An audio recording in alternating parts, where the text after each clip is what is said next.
என்னம்மா ஒரு புதிய புக்கா இருக்குது? நீங்க தானே கொண்டு வந்தீங்க, அப்புறம் என்ன புதிய புக்கா இருக்கு? ஓஹோ, ஆமா நான் கொண்டு வந்தேன்.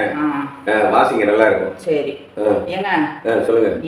இப்போ ராகுல் காந்தி தேர்தல் ஆணையத்தோட முறைகேடுன்னு சொல்லிட்டு ஆதாரப்பூர்வமா ஒவ்வொன்றையும் கேள்வி கேட்டிருக்கிறாங்க, நான் பதில் சொல்ல சொல்லி. அது ஒரு பக்கம். நம்ம தமிழ்நாட்டுல எடுத்துக்கிட்டீங்கன்னா அந்த நெல்லை மாவட்டத்துல நிறைய ஆணவ கொலை அடுத்தடுத்து என்னமோ கத்திரிக்காய் வெட்டுற மாதிரி வெட்டிட்டு இருக்கிறாங்க, போலீஸ்காரங்களை வெட்டுறாங்க. நாடு என்ன இந்த மாதிரி ஒரு போக்கு போகுது அப்படின்னு யோசிக்கும் போது நீங்க ஒரு கவிதை எழுதுனது ஞாபகம் இருந்துச்சு, அது சொல்லுங்களேன். அதாவது வலதுசாரி சிந்தனைன்னு அதிகமா இளைஞர் மத்தியிலயோ மக்கள் மத்தியிலயோ ஏறினா என்ன நடக்கும் அப்படின்றதான் இது. இதற்கு முன்னாடி எல்லாம் அப்படி எல்லாம் இல்ல. எனக்கு தோணுச்சு, நாடு போற போக்கு ஒண்ணும் சரியில்லை, ஜனங்க நல்லா இருக்க என்னாலுமே முடியல.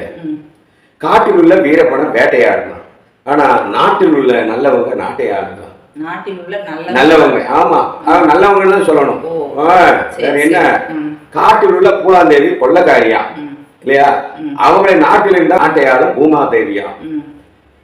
படிச்சு பட்ட வாங்கினாங்க, ரசிகர் மன்றம் வைக்கிறான். பாதி பைய பக்தின்னு கோயில் குளம் சுத்தலாம், பக்தின்னு பரவசமா பட்ட பூசலாம், அவனை பணத்துக்காக பப்ளிக்கா பட்ட காய்ச்சறான், காது கட்டி கடவுளுக்கு சேவை இருக்கிறார், அவனை கஞ்சா போட்டு கண்ணி போட்டு சூறையாடுறான். நாடு போற போக்கு ஒண்ணும் சரியில்லை, ஜனங்க நல்லா இருக்க என்னாலுமே முடியல.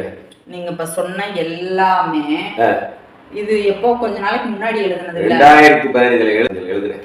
அது இன்னைக்கு எல்லாத்துக்கும் பொருந்துற மாதிரி இருக்கு. அதுவும் இந்த கோவில்ல போய் சாமி கும்பிட போறாங்க, ஏதோ ஒரு நம்பிக்கையில அவனுக்கு இருக்கிற பிரச்சனை தீரும் அப்படின்னு போறாங்க, அங்க பிள்ளைங்களை படாத பாடுபடுத்துறாங்க. ஐயோ, தர்மஸ்தலாவில பாத்தீங்களா, தோண்ட தோண்ட வந்துகிட்டே இருக்கு. அதுதான் சொன்னேன், காது கட்டி கடவுளுக்கு சேவை என்கிறான், அவன் கஞ்சா போட்டு கண்ணி போன சூறையாடுறான். ஏன் பாருங்க, நேற்றுக்கு சினிமாவில் எல்லாம் பிள்ளைகளை கெடுக்கிற மாதிரி நடிச்சுட்டு இப்போ வந்தோன்னா நான் முதலமைச்சர் அப்படின்றான். அதுக்கு ரசிகர் மன்றம் அதெல்லாம் வைக்கிறான். அதை படிச்சு பட்டம் வாங்கணுமே ரசிகர் மன்றம் வைக்கிறான். பாதி பய பக்தினி ஏஐ காலத்திலையும் சுத்திட்டு இருக்கிறான். நன்றி இளைஞர்களே, தயவு செஞ்சு ஏஐ காலம், ரோபோட்டிக்கு இனி 5 ஆண்டுகள்ல நமக்கு வேலை இல்லாம போகுது. நம்ம அப்டேட் ஆகினா அவுடேட் ஆயிடுவோம். அதனால தயவு செஞ்சு அறிவியலை படிங்க, மனிதமா இருங்க, அன்பா இருங்க, பிறருக்கு உதவி செய்யுங்க, கருணையோட இருங்க. இத மாதிரி எல்லாம் எடுத்தேன் கவுத்தேன் எல்லாம் அருவாளை தூக்குறது செய்யறது, உழைக்கும் மக்களை இப்படியே வச்சிருக்க திட்டமிட்டு இது பண்றாங்க. அந்த வலையில விழ வேண்டாம். நமக்கு நல்ல வாய்ப்பு தமிழ்நாட்டுல, தமிழ்நாடு மாதிரி இந்தியாவில் வேற எந்த மாநிலமும் இல்லை, அதை பயன்படுத்திக்கலாம்.